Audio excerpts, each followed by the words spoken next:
Focus reality and agro farming వారు premium farm land projects మన పొలం ఫేజ్ 1, 2 మరియు 3 కంప్లీట్ చేసుకొని మన పొలం phase 4 Wasar village at Narayana Khed లో ఆగస్టు 15 ఇండిపెండెన్స్ డే రోజు గ్రాండ్ లాంచ్ చేయడం జరుగుతోంది. లాంచింగ్ మరియు ఇండిపెండెన్స్ డే సందర్భంగా 5 గుంటాస్ ల్యాండ్ అవుట్ రేట్ లో బుక్ చేసుకున్న వారికి 1,50,000 రూపాయల డిస్కౌంట్ తో పాటు 2 గ్రాముల గోల్డ్ ఫ్రీగా ఇస్తున్నారు. పూర్తి వివరాలకు సంప్రదించండి. జై శ్రీమన్నారాయణ. జ్ఞానానందవయం దేవం నిర్మలా స్ఫటికాకృతం ఆధారం సర్వవిద్యానాం హయగ్రీవ ఉపాస్మయే. ధరణీ గర్భ సంభూతం విద్యుత్కాంచి సమప్రభం కుమారం శక్తి హస్తంచ తమ్మంగళం ప్రణమామ్యం. ఇది ఈ శ్లోకం కుజుడికి సంబంధించిన ధ్యాన శ్లోకం.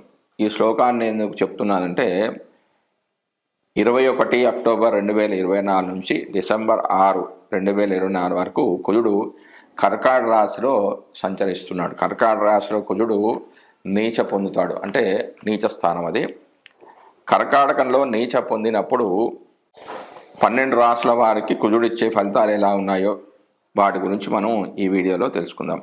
మామూలుగా కుజుడు 3, 6, 11 స్థానాల్లో శుభ ఫలితాలు ఇస్తాడు. ఆ విధంగానే 12, 9, 5 స్థానాల్లో ఇతర గ్రహాలుంటే శుభ ఫలితాలను ఇవ్వడు.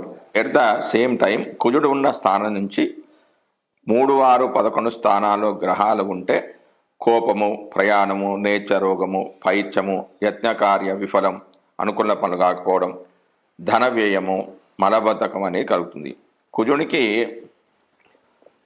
2, 4, 6, 7, 10, 11 స్థానాలు వీటిని వామవేద అంటారు. అంటే ఈ స్థానాల్లో గ్రహాలు ఉంటే శుభ ఫలితాలు అనేవి ఉంటాయి. అదే కుజునికి 1, 3, 5, 8, 9, 12 దీన్ని దక్షిణ వేద అంటారు. ఈ స్థానాల్లో గ్రహాలు ఉంటే అశుభ ఫలితాలు అనేవి ఉంటాయి. వీటిని ఆధారంగా చేసుకొని మనం కుజుడి ఫలితాలు తెలుసుకుందాం. అంటే 12 రాశుల వారికి కుజుడు ఇచ్చే ఫలితాలు ఏ విధంగా ఉంటాయి అనేది మనం తెలుసుకుందాం. అసలు కుజుడు యొక్క కారకత్వాలు ఏమిటి? సేనాధిపత్యం, ప్రభుతామహత్వం, పరాక్రమారాది పరాపవాద, సంగ్రామ భూమి, కరబాలకుంత, ప్రహార విఖ్యాతి గుణామయాచ, సహోదర సాహస బాంధవోచ, శౌర్యం బలం మూర్ఖరేఖ చోర, ధృతిచతుష్పాదుదిర ప్రియాచ, మాంసాసిదిక్తే కటుక కుహనం. అంటే సేనానాయకత్వము, ప్రభుత్వము, గొప్పదనము, పరాక్రమము, శత్రువులు ఇతరులపై నిందవేయడం, యుద్ధభూమి, కత్తి, కుంతము, ఇతరులను కొట్టడం, ప్రసిద్ధి, గుణం, అనారోగ్యం, సోదరుడు, సాహసము, బంధువులు, శౌర్యము, బలం, మూర్ఖుడు, రాజు, శూరుడు, ధైర్యం, పశువులు, రక్త ప్రియత్వం అంటే రక్త ప్రీతి, మాంసాహారము, చేదు, కారం అనేవి కుజుడి యొక్క కారకత్వాలు ఉన్నాయి. అంటే కుజుడు మంచి స్థానంలో ఉన్నప్పుడు ఇందులో ఉన్నవే శుభ ఫలితాలు, కుజుడు చెడు స్థానాల్లో ఉన్నప్పుడు ఇందులో చెడు కూడా ఉన్నాయి, చెడు ఫలితాలు ఉన్నాయి. వాటి మీద ప్రభావాన్ని కలిగజేస్తాడు. కొంచెం మనం కుజగ్రహం అంటే ఏమిటి, కుజగ్రహం యొక్క ప్రసంగం గురించి మనం తెలుసుకుందాం. కుజుడు అంటే అంగారకుడు. కు అనగా భూమి, జ అనగా పుట్టినవాడు కుజుడు అంటే భూమిపుత్రుడు. సీత అని ఇంకా అనేక అర్థాలు అనేవి ఉన్నాయి. కానీ ఈ అంగారకుడు రుద్రుని శ్వేత అంటే చెమట బిందు. శివుని అనుగ్రహంతో అవంతి దేశాధిపతిగా, భారద్వాజ గోత్రికుడుగా మంగళవారం నాడు అంటే గదాశూల శక్తిధరం అని శాంతి కమలాకారంలో చెప్పబడ్డ, అంటే సర్వమంగళుడిగా జన్మించినాడు కలదు. ఇంకా శివపురాణంలో అంగారకుని గురించి ఇంకా వివరంగా చెప్పడం అనేది జరిగింది. వీరభద్రుడు రుద్రశక్తితో, హనుమంతుడు రామనామ శక్తితో, కుజుడు పరాశక్తి అనుగ్రహంతో ప్రకాశించారు. రుద్రదేహస్థమైన వీరస్వేద శిరోజనాల నుంచి వీరు ఉద్భవించారు. కనుక వీరభద్ర, హనుమత్, అంగారక త్రయానికి అజేయత అభేదం గలదు.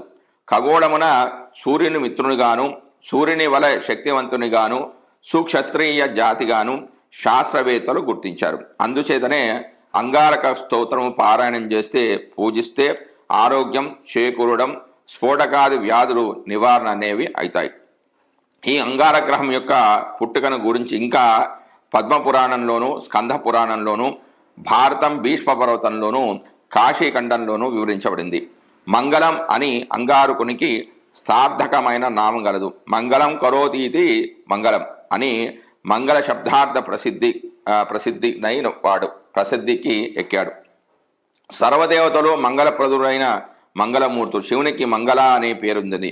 బభ్రుషు మంగళ అని నమ్మకం. మంగళ, సర్వమంగళ అనే పేర్లతో చండిగా ప్రసూతి కూడా తెలియజేయబడింది. లక్ష్మీ అష్టోత్తరంలో లక్ష్మీదేవికి కూడా మంగళ అనే పేరు చెప్పబడింది. సర్వశుభ కార్యాలకు మంగళుని మంగళ శబ్దార్థ ప్రభావిత విలసమై ప్రకాశించున్నది. అట్టి మంగళుణ్ణి అనుగ్రహం అర్థిస్తూ సుమంగుళై స్త్రీలు సౌభాగ్యము కొరకు శ్రావణ మంగళవారం వ్రతమునందు ఈ కుజుణ్ణి అర్థిస్తూ ఉన్నారు. కుజ శుక్ర సంయోగం గల జాతకులు చాలా వరకు ద్వికలత్ర, ద్విభర్తుక లేక బహుభర్తుక, బహుభార్య, విభిచార యోగాలు పొందుచూ ఉన్నారు. కుజదోషం పట్టిందనగా అగ్ని, అంగారక, ఆదిత్య శక్తులు మూడు చేరి గృహలక్ష్మిని వేధిస్తున్నాయని తెలియను. ఇది హృదయ విచారకమైన హృదయం. వీటికి ఎంతో శాంతి అనేది అవసరం. వీరిని ఎంతటి ఘనతాంబూల చందన వస్త్రాభరణాలతో సంతృప్తి పరిచితే అంగారకునికి అంత సంతృప్తి అనేది కలుగుతుంది. అప్పుడు యజమాని సదా మంగళమూర్తిగా ప్రకాశిస్తాడు. మంగళులు వచ్చి మంగళ తోరణాలు కట్టి మంగళనాదాల చేయనిదే శోభన దేవతలు దివి నుండి భూమికి దిగిరారు. అంగారకుడు ఈశ్వరుని వల్ల భూమికి జన్మించినాడు. దీనిని ప్రమాణం అగ్నిర్మూర్ధ పృథివ్యా అపారేతి నిన్యాది. అంటే అగ్నిర్మూర్ధాదివాక్పతి పృథివ్యా అయం ఆపాగం రేసాగం దిన్యాది అని శృతి వలన ఈశ్వరాంశ సంభూతుడని స్పష్టమవుతూ ఉంది. ఈ విషయాలు పౌరహిత్య వృత్తిలో ఉండేవానికి బాగా తెలుస్తాయి. మంగళవారం నాడు కొర్ర విత్తనాలు విత్తితే బాగా ఫలిస్తాయి. అట్లే కందులు, ఆవాలు, శనక్కాయలు మొదలు బాగా ఫలిస్తాయి. కుజగ్రహ దోషాలున్నవారు శాంతార్థం కొందరు మంచి పగడం ఉంగరంలో ధరిస్తారు. స్త్రీలు ఋతువతులు అగుటకు కుజచంద్ర సంయోగ వీక్షణ వలనే అని తెలియవుతుంది. మరియు కుజ శుక్రులు రజోగుణ ప్రధానులు. శుక్రుడు జలతత్వం, కుజుడు అగ్నితత్వం గలవారు. జలతత్వం నందే శుక్రశోణితం అనే రజోతేజో ధర్మం వల్ల జన్యములై సృష్టి కలాపాలు నిర్వర్తించబడుచు ఉన్నవి. అంగారకుడు మేష వృచ్చికములకు అధిపతి. మేషము మేక సంచారశీలి, కుజుడు సంచారుడు మరియు ఖగోళ పరిమాణాలలో వక్ర స్తంభనాది గతి విశేషాలు గలవాడు. స్తంభన జరిగినప్పుడు ప్రజలకు కరువు, కాటకాది అరిష్టములు సంభవించును. వృచ్చిక రాష్ట్రాధిపతులు ఉన్నందున శత్రువులతో శత్రుత్వము సంభవించినప్పుడు వృచ్చిక తాడనము వలె నానా హింసలు పెట్టి వేధించడానికి పుణ్యపాప భీతి లేకుండా ప్రవర్తిస్తారు. ఈ కుజుడు మఘ, మూల, పుష్యమి, పుబ్బ, హస్త, రేవతి, పూర్వాషాఢ ఈ నక్షత్రములందు సంచరిస్తున్నప్పుడు ఇల్లు కట్టకూడదు. కట్టినా దగ్నమవుతాయి. కనుక కుజ ప్రభావం అతీత తీవ్రతను చూపుతుంది. ఈ కుజ ప్రభావం గల జాతకులు అంతులేని ఆలోచన తరంగాలలో నిర్విరామంగా ఈదులాడుతూ ఉంటారు. విరామ సమయంలో కూడా నిద్రలోని జాగృతియా, జాగృతిలోని నిద్రయా అన్నట్టు నిద్రిస్తూ ఉంటారు. వీరితో విరోధించడం, నిగ్రహించుకోవడం విష సర్పాగ్న మధ్య నుండి బ్రతికి బయటపడినట్లే ఉంటుంది. అంత కష్టము. ఇట్టి అంగారకుడు స్త్రీ పురుష జాతకంలో 2, 4, 7, 8, 12 భావాల్లో అంటే రాశిలో ఉన్నప్పుడు చాలా స్వల్ప జీవితంలో భార్య భర్తను కోల్పోవలసి ఉంటుంది. స్త్రీ విధవత్వం, పురుషునికి విదూరత్వం శశాస్త్రీయంగా ప్రాప్తిస్తుంది. ఈ దోషము ప్రామాణిక గ్రంథాలకు ధర్మసింధువు, నిర్ణయ సింధువు మొదలగు గ్రంథాలలో వెతికినా కూడా కనిపించదు. ఇది ఒక ఆశ్చర్యం కదా. చింతామణి వివాహ ప్రకరణంలో మాత్రమే కనబడుతున్నది. ఇంకా వివాహ మాలిక, అగస్త సంహిత, నారద సంహిత మొదలగు గ్రంథాలు ఆధారంగా తోడ్పడుతూ ఉన్నాయి. ధన వ్యయేచ పుంసాం భార్య వినాశం అనేది అగస్త సంహితలో ఉన్నది. కానీ ధర్మశాస్త్రములు, కుజదోష పరిహారాలు, దానికి సంబంధించిన కుంభ వివాహాది శాంతి విధానాలు చెప్పడంతో కుజదోషం అనేది స్పష్టమవుతుంది. పెళ్లి అనేది 100 ఏళ్ల పంట. కనుక వధూవరుల జాతకంలో కుజదోషాన్ని గురించి దైవజ్ఞుల సలహాలు తీసుకొని చేయాలి. తెలిసి తెలియని సామాన్యుల వద్దకు వెళ్ళి సలహాలు తీసుకొని ఇబ్బందులకు గురి అగుదురు. జాగ్రత్త అనేది చాలా అవసరం. దైవజ్ఞులు గ్రహ స్వరూపాలు కనుక నిష్పాక్షికమైన సత్సలహాలు ఇవ్వడం మాత్రమే వారి యొక్క కర్తవ్యం. అగ్నిని తెలిసి తాకినా తెలియక తాకినా చేయి కాలక మానదు, అది దాని యొక్క ధర్మం. అట్లే కుజదోషానికి బాగా తెలియజేసి జాతకాలు పరిశీలించి చూచిన దోషం నివారించదగును. ఉభయులకు కూడా కుజదోషమున్న అంగీకరించి వివాహం చేయాలి. గోచారిత్యా కూడా కుజదోషాలు అనేవి చూడాలి.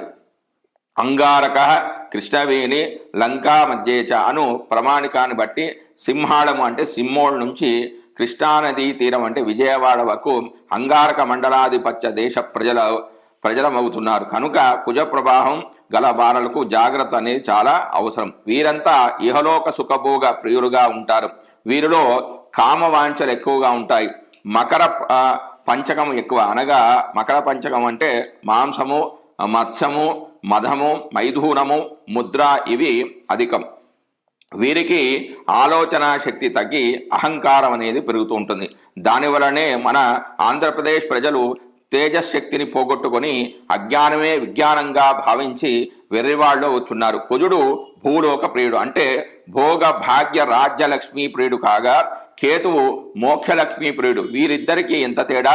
రుణబాధలు కలవారు అంగారక స్తోత్రము, పారాయణ, పూజ, జపహోమాదులు సక్రమంగా చేస్తే రుణబాధ తొలగి సుఖిస్తారు. మరియు ఆర్థిక సమస్యలు, ఉద్యోగ సమస్యలు, కుటుంబ సమస్యలు, భయాలు, జైలు శిక్షలు, వ్రణవాది పీడలు ఇవన్నీ కూడా అంగారక స్తోత్రం చేయటం వలన తొలుగుతుంది. అంగారక వ్రతం చేస్తే రుణ విముక్తులు అవుతారు అని పద్మపురాణంలో చెప్పబడింది. వ్రత చూడమని గ్రంథంలో కూడా కలదు. కుజదోషం ఉన్న వారు ఎర్రని ఎద్దును దానం చేస్తే కుజగ్రహ అరిష్టం, కుజ దోష శాంతి కలుగుతుంది. ఇది శాస్త్ర సమ్మతము. జై శ్రీమన్నారాయణ. వృషభ రాశి వారికి కుజుడు తృతీయంలో సంచరిస్తున్నాడు. అంటే ద్వాదశ సప్తమాధిపతి కుజుడు. అంటే 21 అక్టోబర్ 2024 నుంచి డిసెంబర్ 6, 2024 వరకు కర్కాటక రాశిలో సంచరిస్తున్నాడు. ఇది 3వ స్థానం రాశి. తృతీయ స్థానంలో గోచారిత్య అయితే శుభ ఫలితాలు ఇస్తాడు. అంటే శుభకార్యాలనేవి ఈ రాశాధిపతి కంటే వృషభానికి అధిపతి శుక్రుడికి, బుధుడికి అంత పెద్ద ఎక్కువ మిత్రుత్వం లేదు, సమత్వం ఉంది. కాబట్టి ఫలితాలు అనేవి చాలా తక్కువగా ఉంటాయి. శుభకార్యాలన్నీ చాలా తక్కువగా జరుగుతాయి. భూములు, భవనాల అమ్మక ద్వారా లాభం అనేది ఉంటుంది, కానీ తాము ఆశించినంత లాభాన్ని మీరు పొందలేరు. అతి కష్టంగా పనులు అనేవి పూర్తి చేస్తారు. భార్యతో గొడవలు పడతారు. భార్య చెప్పిన మాటలు అనేది వినరు. వృషభ రాశి వారికి పునర్వసు, పుష్యమి నక్షత్రాలలో కుజుడు సంచరిస్తూ ఉన్నాడు. ఈ పునర్వసు, పుష్యమి నక్షత్రాలలో ఏ గ్రహం అయితే సంచరిస్తుందో ఆ గ్రహం వల్ల వేద అనేది కలుగుతుంది. అంటే కుజుడు పాపగ్రహం కాబట్టి పాప ఫలితాలే ఇస్తాడు. అంటే పునర్వసు, పుష్యమి నక్షత్రాలు కుజుడి వేద వల్ల ఏం జరుగుతుంది? గాయాలు, కలహాలు, ధన నష్టం అనేది జరుగుతూ ఉంటుంది. ఈ కుజునికి అంటే కుజుడున్న స్థానం నుంచి 3లో కేతువు, 5లో శుక్రుడు, 8లో శని, 9లో రాహు అనేది సంచరిస్తూ ఉన్నాడు. కాబట్టి ఇది దక్షిణ వేద. కాబట్టి అశుభ ఫలితాలు అనేవి ఎక్కువగా ఉంటాయి. ఆ విధంగానే కుజునికి 4లో రవిబుధులు, 11లో గురుడు సంచరిస్తున్నాడు. అంటే శుభగ్రహాల కంటే వామవేద కంటే దక్షిణ వేదలోనే ఎక్కువ గ్రహాలు సంచరిస్తూ ఉండడం వల్ల వీరికి పాప ఫలితాలు అనేవి ఎక్కువగా ఉంటాయి. స్నేహితులతో పొరపచ్చాలు వచ్చే అవకాశం, కంఠానికి సంబంధించిన వ్యాధులు వచ్చే అవకాశము, మంచి భోజనం అనేది లభించకపోవడం, ప్రయాణాల్లో అలసట అనేవి ఉంటుంది. మీరు కష్టిస్తే కానీ ఫలితాలు వచ్చే అవకాశం అనేది చాలా తక్కువగా ఉంటుంది. వృషభ రాశి వారికి వృషభ రాశి అంటే అందులో రోహిణి నక్షత్ర జాతకులకి ఈ యొక్క కుజుడి యొక్క సంచారం వల్ల కొంచెం బంధు విరోధాలు అనేవి ఏర్పడే అవకాశం ఉంది. అంటే పునరుసు నక్షత్రంలో సంచరిస్తున్నాడు కాబట్టి బంధు విరోధాలు అనేవి ఎక్కువగా ఏర్పడే అవకాశం ఉంది. కాబట్టి బంధువులతో మాట్లాడేటప్పుడు కొంచెం జాగ్రత్తగా ఉండండి. వీళ్ళు బుధుడికి సంబంధించిన స్తోత్ర పారాయణం చేసుకున్నట్లయితే బంధువులతో విరోధాలు అనేవి ఏర్పడకుండా ఉంటాయి. జై శ్రీమన్నారాయణ.